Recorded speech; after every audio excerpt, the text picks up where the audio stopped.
I stared at the pastel pink paper in my hand, wondering if this was someone's idea of a joke.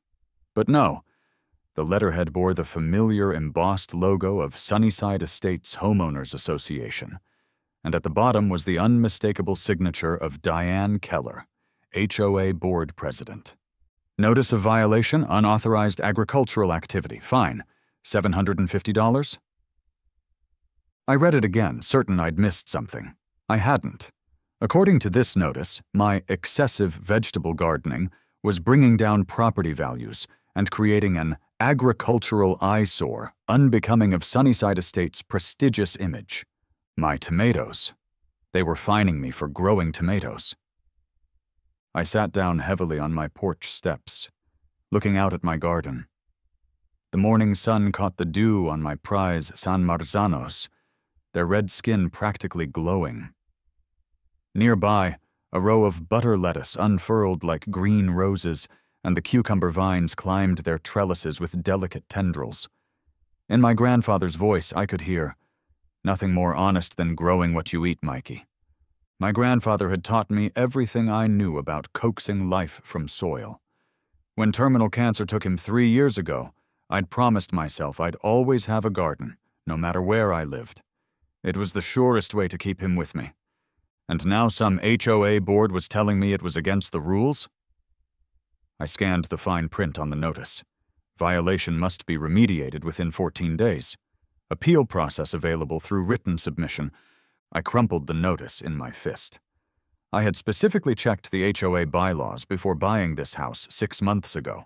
There was nothing, absolutely nothing, prohibiting vegetable gardens. I smoothed the paper out again, my jaw tightening as I read Diane Keller's title under her signature, Preserving Property Values Through Vigilance. I was about to find out exactly who decided my tomatoes were bringing down property values. Let me back up. I'm Michael Chen, 35, agricultural scientist with a focus on sustainable urban farming. I moved to Sunnyside Estates after accepting a position at the county's Agricultural Extension Office. What I don't broadcast to my neighbors is that I also chair the County Agricultural Board, which advises on regional farming policies and land use regulations. It's not that I'm hiding it, it just rarely comes up in casual conversation. "Hey, nice to meet you. I regulate agricultural zoning laws," isn't exactly a party starter. When I bought my modest 3-bedroom in Sunnyside, I was thrilled by the southern exposure of the backyard. Perfect for vegetables. I'd spent my first free weekend carefully measuring the space, plotting out raised beds, and double-checking, the HOA bylaws about landscaping restrictions. The rules covered lawn maintenance, approved exterior paint colors, and prohibited offensive or unsightly structures, but said nothing about vegetable gardens. I'd even called the HOA office to confirm. As long as it's maintained and not an eyesore, it should be fine, the administrator had told me. For 6 months it was. I built 4 cedar raised beds, installed a drip irrigation system, and planted my first seedlings with the care of a new parent. By summer, my little plot was thriving. I'd even started sharing my harvests with neighbors. Mrs. Abernathy next door received regular deliveries of cucumbers and cherry tomatoes. "These make me want to slap my mama, they're so good," she'd declared after her first taste, a compliment I've treasured. The Diaz family across the street traded my zucchini for homemade salsa. Even Frank, the grumpy retiree who inspected everyone's lawn with the scrutiny of a drill sergeant, had grudgingly accepted a bag of green beans. "These organic?" he'd grumbled. "Yes, sir. No pesticides, all natural." He'd nodded once, sharply. "Good. That stuff they spray on the grocery store ones gives me a rash." I met Diane Keller 3 weeks ago, when she stopped in front of my house during her power walk. I was on my knees, carefully staking tomato plants after a thunderstorm had knocked a few over. "You must be the new owner," she said, not introducing herself. She wore a pristine white tennis outfit and oversized sunglasses, her blonde hair pulled back in a tight ponytail. I stood and wiped my hands on my jeans before offering one. "Michael Chen, Nice to meet you. She looked at my dirt-smudged hand and smiled tightly without taking it. Diane Keller, board president. The way she said it made it sound like Supreme Commander. Her gaze drifted to my garden, her lips pursing slightly. That's quite an extensive vegetable patch you have there. Thanks. Would you like some tomatoes? They're coming in like crazy right now. No, thank you. She adjusted her sunglasses. You know, most residents in Sunnyside prefer more appropriate landscaping. Professional designs with proper ornamental plantings enhance our property values. I gestured to my front yard, which was meticulously maintained with the approved mix of shrubs and flowering perennials. I keep the front looking nice. The vegetables are just in the backyard. Yes, well, she gave the garden another disapproving glance. Just something to consider. We take community standards very seriously here. She'd continued her power walk after that, arms pumping like pistons. I'd thought it was just a strange encounter with a neighborhood busybody. I didn't realize it was the opening salvo in a war. The day after receiving the violation notice, I attended my first HOA meeting. It was held in the Beige on Beige Community Center, a room that screamed, "We spent the minimum legally required on decor." 20 or so homeowners sat in uncomfortable folding chairs, most looking like they'd rather be anywhere else. Diane sat at a table up front with 4 other board members, all wearing expressions of practiced seriousness. She called the meeting to order with 3 sharp raps of a gavel that seemed unnecessarily formal for the occasion. I waited through 45 excruciating minutes of discussions about repainting the north entrance sign and whether to increase the holiday decoration budget. Finally, they opened the floor to homeowner concerns. I raised my hand immediately.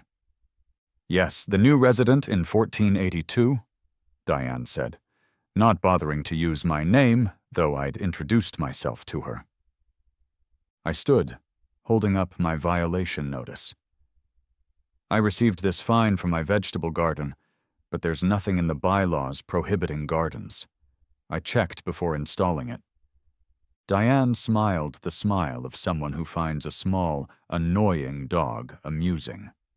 The bylaws clearly state that all landscaping must maintain the aesthetic standards of Sunnyside estates. The board has determined that excessive agricultural activity falls outside those standards. Could you point me to where vegetables are specifically prohibited? Because I read all 57 pages of the bylaws before planting. A murmur ran through the room. A few people nodded in agreement. A balding man on the board, his nameplate read, Howard Jenkins, Treasurer, cleared his throat. While not specifically enumerated, the board has discretion to interpret the Aesthetic Standards Clause. So you're making this up as you go along, I said. Diane's smile tightened. We are enforcing the spirit of the bylaws, Mr. Chen. If you'd like to appeal the violation, you're welcome to submit it in writing. The board will review it at next month's meeting. Next month? The notice says I have to remove the garden in 14 days. Yes, well, appeals don't stop the remediation clock. She shuffled some papers. Next concern? I remained standing. So I have to tear out my entire garden before you even consider my appeal? Rules are rules, Mr. Chen. We all agreed to them when we bought our homes. From behind me, a voice piped up. I think his garden looks nice, Diane. It was Mrs. Abernathy, my 72-year-old next-door neighbor. Those tomatoes he gives me are the best I've had since my Harold was alive. This isn't about taste, Edith. It's about property values, Diane replied, her tone suggesting she was explaining something to a child. Frank, the grumpy retiree, raised his hand. I've been here 15 years, and I don't remember voting on any vegetable rules. It falls under existing guidelines, Howard the treasurer said quickly. I tried one more time. I'm happy to ensure the garden stays tidy and well-maintained. I don't see how growing food affects anyone negatively. Diane sighed dramatically. Mr. Chen, appropriate landscaping means ornamental plants arranged in a professional design. If we allow one person to turn their yard into a farm, soon everyone will think they can do whatever they want. Where does it end? Chicken coops? Goats? We have standards here. The meeting moved on, but not before I saw several people giving me sympathetic looks. After it ended, Mrs. Abernathy patted my arm. "Don't you worry about Diane," she whispered. "She thinks she's the queen around here." Frank shuffled over. "I've got a petition about the snow removal company with 30 signatures. They missed my driveway twice last winter. Want to add your name?" Sure," I said, a bit confused by the change of subject. He leaned closer. "I might have a few names for a petition about garden rights, too, if you're interested." As I walked home, I realized I'd stumbled into neighborhood politics I didn't fully understand. But one thing was clear. Diane Keller had made herself my enemy. And she had the HOA bylaws as her weapon. 3 days later, I was deadheading my marigolds when a white truck with Sunnyside Estates HOA on the door pulled up. 2 men in khaki uniforms got out, looking uncomfortable. "Michael Chen?" the taller one asked. "That's me." "I'm Dave and this is Marco. We're here to inspect the reported violation." I gestured toward my backyard. "Help yourselves." They followed me around to the garden, which was in its full summer glory. Tomato plants heavy with fruit stood neatly staked in rows. Peppers gleamed like jewels among glossy leaves. Herbs sent their fragrance into the air with every breeze. Dave whistled low. "This is the eyesore." Marco knelt to examine my irrigation system. "Is this a timed drip setup? Man, that's efficient." "Installed it myself," I said. "Reduces water use by about 60% compared to sprinklers." Dave pulled out a clipboard and snapped a few half-hearted photos. "Look, I gotta document this because Diane will check. But between us," he lowered his voice, "this is the nicest backyard we've inspected all month." Marco nodded. "My nonna would lose her mind over these tomatoes. San Marzanos, right?" "Good eye," I said, surprised. "You garden?" "Tried to. My apartment balcony doesn't get enough sun."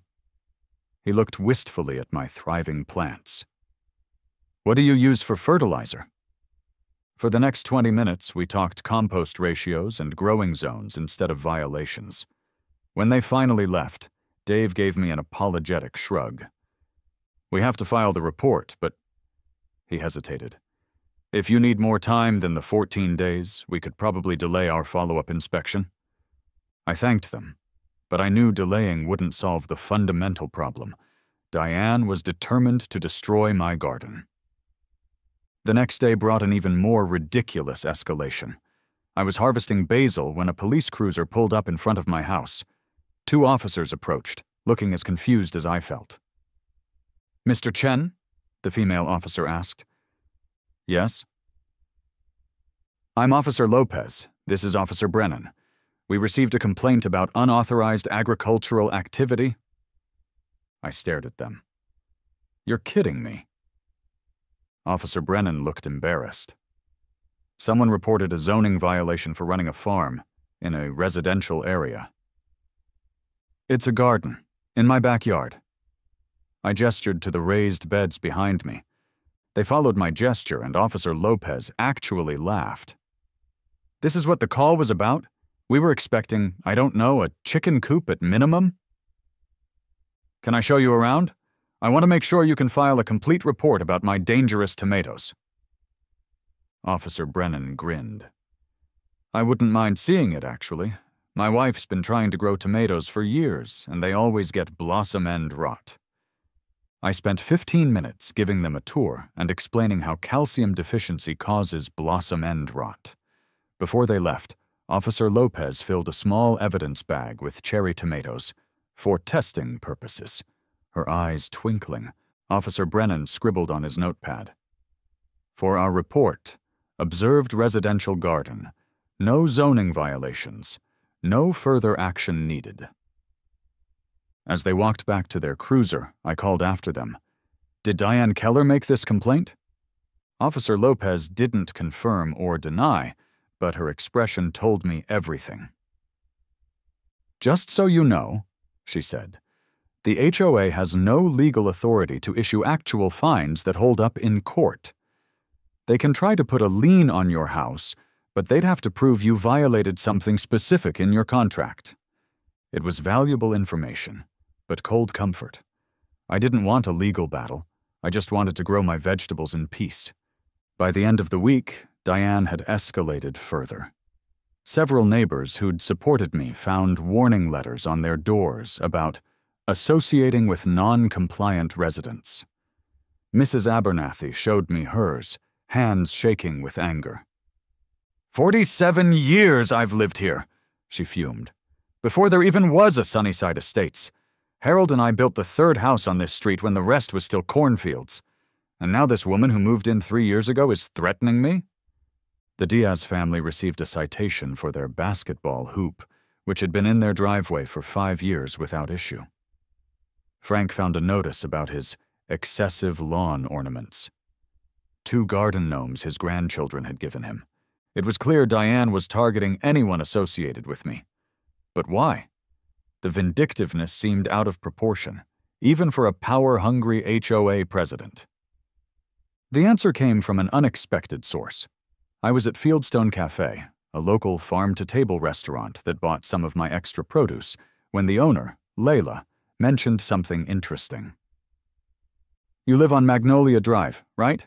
In Sunnyside, she asked as she inspected the box of heirloom tomatoes I'd brought. Near that big Tudor-style house on the corner? That's Diane's house, I said, surprised. You know her? Layla snorted. She tried to sell it to my sister last month. Kept talking about how perfect and pristine the neighborhood was. Took her on a tour of the street and everything. I froze. She's selling her house? Trying to.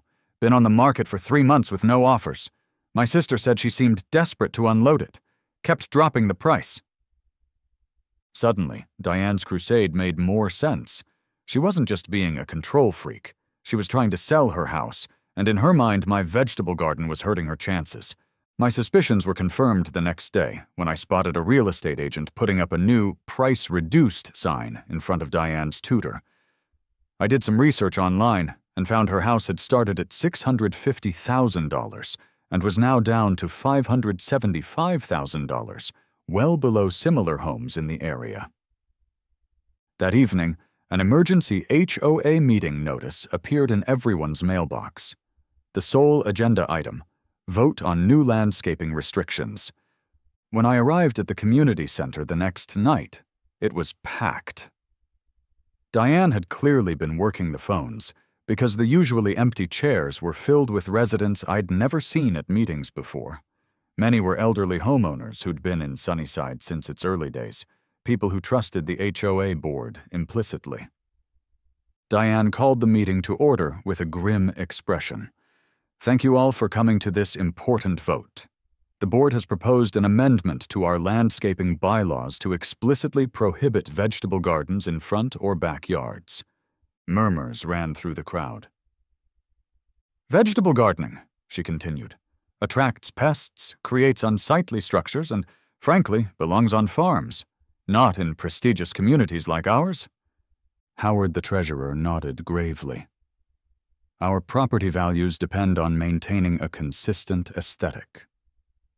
I raised my hand, and Diane pretended not to see me. Mrs. Abernathy poked me with her cane. Stand up, Michael. Don't let her ignore you. I stood. I'd like to ask what evidence the board has that gardens reduce property values. Studies actually show the opposite.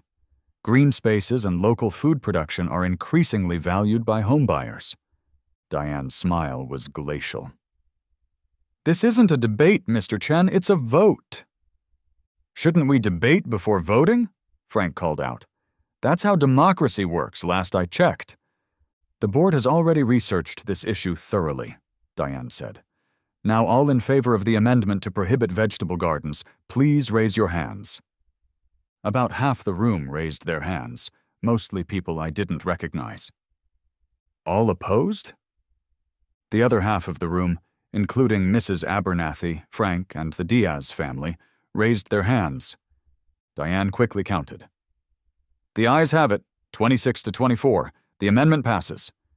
"Wait a minute," I protested. "Don't we need a 2/3 majority for bylaw changes? That's standard HOA procedure." Howard shuffled through some papers. "Our bylaws only require a simple majority for landscape amendments." It felt rigged, but I couldn't prove it. The meeting ended with Diane announcing that all existing vegetable gardens must be removed within 30 days or face escalating fines. As people filed out, I caught snippets of conversation. Never had problems with gardens before. Just trying to sell her house. Isn't there a grandfather clause or something? Mrs. Abernathy gripped my arm. "This isn't right, Michael, but don't you worry. The old guard of Sunnyside doesn't roll over that easily." Over the next week, I did my research. I reviewed HOA documents, board meeting minutes, and financial records, all of which were technically public to homeowners, but conveniently archived in a storage unit across town. The Diaz family's teenage daughter, Maya, worked as the HOA's summer office assistant and helped me access the files. What I found was illuminating. Diane had a pattern of selectively enforcing rules against homes near hers that she deemed not up to standard. She'd successfully pressured 3 homeowners to make expensive upgrades right before putting her house on the market. Even more interesting, Diane herself was in violation of at least 4 HOA rules. Her fence was 2 inches taller than regulations allowed. She'd installed unapproved light fixtures. Her storage shed exceeded size limitations. And most ironically, she was running a part-time beauty product sales business from her home, violating the No Commercial Activity clause. I compiled everything into a folder but wasn't sure how to use it yet. Confronting her directly would just make her more defensive. My deadline for removing the garden was fast approaching. I'd filed an appeal based on the fact that my garden predated the new rule, but Howard had already informed me it was unlikely to succeed. The situation came to a head sooner than I expected. I was called to an emergency meeting at work and came home to find a landscaping truck parked in my driveway and 3 workers standing awkwardly by my garden gate. Mrs. Abernathy was on my porch, her small frame vibrating with anger. "They showed up with a work order to remove your garden. I told them they couldn't touch it without your permission, but they said the HOA hired them." I approached the workers. "Who authorized this?" The foreman held up a work order. "Sunnyside HOA. Board President Diane Keller signed off on it. Said you were past the removal deadline." "The deadline isn't for another week, and I've filed an appeal." He shrugged. "Look, man, we're just doing the job we were hired for." "Well, I'm the homeowner, and I'm telling you not to touch my garden." The workers looked at each other uncertainly. "Maybe we should call Diane," one suggested. "Great idea," I said. "In fact, I'll stay right here while you do." They retreated to their truck to make the call. Within 15 minutes, Diane's white Tesla screeched to a halt in front of my house. She emerged, looking like someone had just insulted her designer handbag. "Mr. Chen," she said through clenched teeth, "you are preventing contracted workers from remedying your violation." "There is no violation. The deadline hasn't passed, and I've filed an appeal." "Your appeal was denied this morning." "That's interesting, since the appeals committee doesn't meet until next week." A small crowd of neighbors had gathered, watching the confrontation. Mrs. Abernathy stood resolutely on my porch. The Diaz family appeared at the edge of my yard. Frank rolled up on his mobility scooter. Diane raised her voice to ensure everyone could hear. "This is a clear case of a homeowner refusing to follow community standards. If you don't allow these workers to remove the garden, I'll have no choice but to begin lien proceedings against your property." "On what grounds?" I asked calmly. "Accumulated fines and enforcement costs." Mrs. Abernathy hobbled down my porch steps. "Diane Keller, you ought to be ashamed of yourself. This is nothing but bullying." "Stay out of this, Edith," Diane snapped. "I will not. I've lived here since before you were born, young lady. This neighborhood used to be about community, not power trips." Diane turned to the landscapers. "Start removing the garden. Now." They didn't move. "Did you hear me? You're being paid to do a job." The foreman looked uncomfortable. "Ma'am, we can't legally remove anything from private property if the owner objects. It could be considered destruction of property or trespassing." Diane's face flushed red. She turned to me. "This isn't over, Mr. Chen. Not by a long shot." She stalked towards the garden gate, pushing it open. "If you won't remove this eyesore, maybe I'll have to show you how serious this violation is." Before anyone could react, she grabbed a stake supporting one of my San Marzano plants and yanked it out, toppling the plant. Tomatoes rolled across the ground. "Diane," Mrs. Abernathy gasped. I stepped forward. "That's enough. You're trespassing and destroying private property." Diane turned to the gathered crowd, playing to her audience. "This garden is destroying our property values. I'm trying to sell my house, and who's going to buy when the street looks like a farm?" And there it was. The real reason for her crusade, admitted in front of everyone. "So this was never about community standards," I said. "It was about your house sale." "The two are connected," she sputtered. "I'm protecting everyone's investments. By making up rules as you go along? By targeting anyone who disagrees with you?" Frank rolled his scooter forward. "My late wife was on the first HOA board, Diane. I still have the original bylaws. There was never any prohibition against gardens until you rammed it through last week." Maya Diaz stepped up beside me. "And I helped Michael find records showing you've been selectively enforcing rules against homes near yours right before you listed your house." Diane's eyes darted around the circle of neighbors, seeing the tide turning against her. "This is ridiculous. I'm enforcing the rules that we all agreed to follow." "Really?" I said, pulling out my folder. "Then you won't mind explaining your own violations? The oversized shed, the fence height, the unapproved fixtures, the beauty product business you run from home?" A ripple of surprise went through the crowd. That's different," Diane stammered. "How?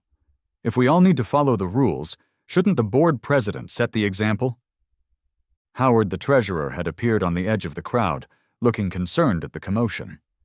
Diane appealed to him. "Howard, tell them about the property value studies we reviewed." Howard shifted uncomfortably. "Actually, Diane, I don't recall any studies. You just said gardens would hurt values." The crowd began murmuring more loudly. Diane made one last attempt. "We voted! The garden rule passed fair and square."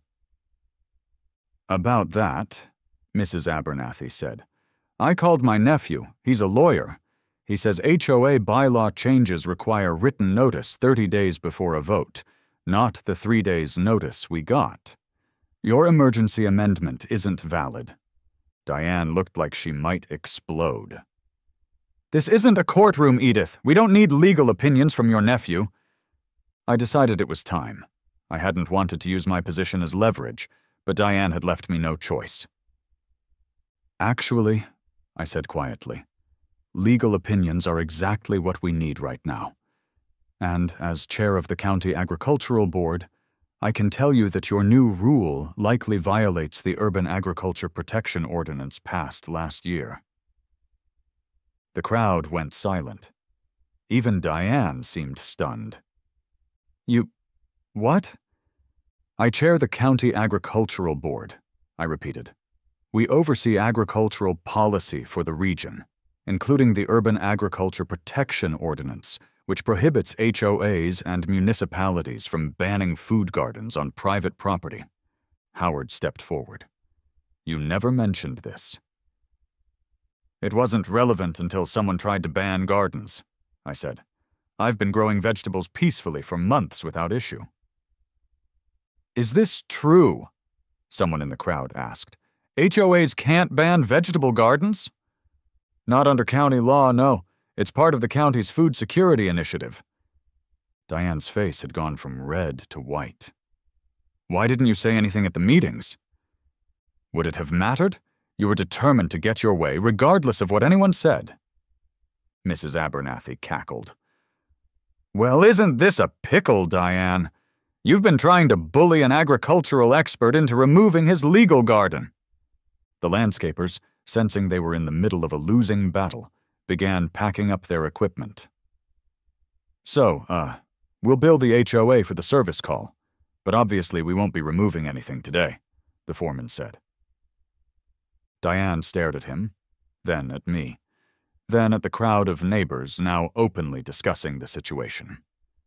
Without another word, she turned and walked stiffly back to her car. Howard approached me, looking sheepish. We should probably schedule a special meeting to revisit the garden amendment. That would be a good start, I agreed.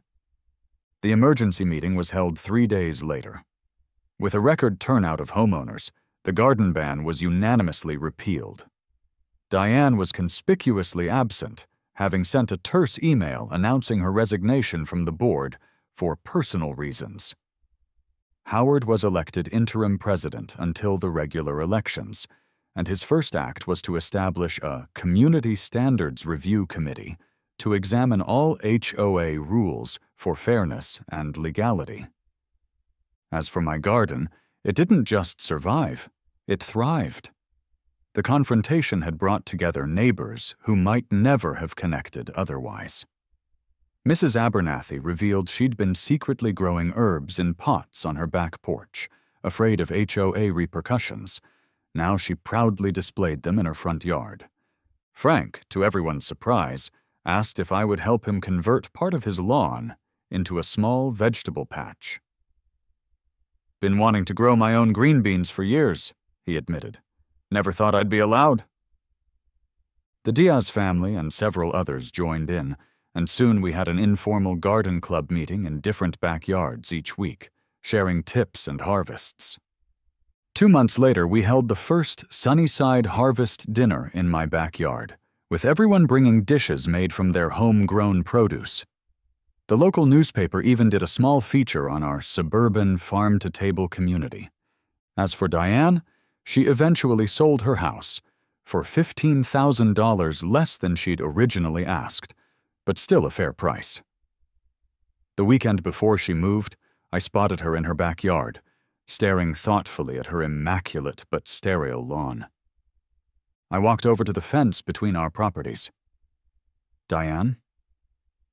She looked up, startled. Michael. Her tone was cool but not hostile. I held out a small pot with a tomato seedling. For your new place. It's a cherry variety, sweet, productive, and pretty enough for any landscaping. She stared at it, then at me, clearly torn between pride and curiosity. Why would you give me this, after everything? Because growing things is about new beginnings, I said, and sometimes the best way to understand something is to try it yourself. Slowly, she reached out and took the pot. I don't know the first thing about growing vegetables. Water deeply but infrequently. Make sure it gets at least 6 hours of sun. And plant it in good soil. The roots need room to spread. She nodded, examining the small plant. Is it difficult? It takes attention. But there's nothing better than eating something you grew yourself. For the first time, I saw a flicker of genuine interest in her eyes. I might try it, she said. At my new place. It has a small yard, but maybe... I nodded, understanding what she wasn't saying. Sometimes it takes losing a battle to learn you were fighting for the wrong things. The next spring, I received a text message from an unknown number with a photo of a small potted garden on an apartment balcony. The cherry tomato plant was heavy with fruit. The message read, "Guess who's breaking their new HOA's no produce rule? Some battles are worth fighting after all." I smiled as I texted back, "Need any gardening advice?" The response came quickly. "Maybe, but don't think this makes us friends." I laughed as I put my phone away and turned to my expanded garden, where half a dozen neighbors were helping plant this year's crops. Mrs. Abernathy was directing Frank on proper spacing for his bean seeds. The Diaz kids were carefully watering newly transplanted peppers. My grandfather used to say that when you grow food, you grow community. As I looked around at the garden that had brought all these different people together, I knew he was right. Some things are worth fighting for, not just for yourself, but for everyone who comes after you. And sometimes, the seeds you plant grow in ways you never expected.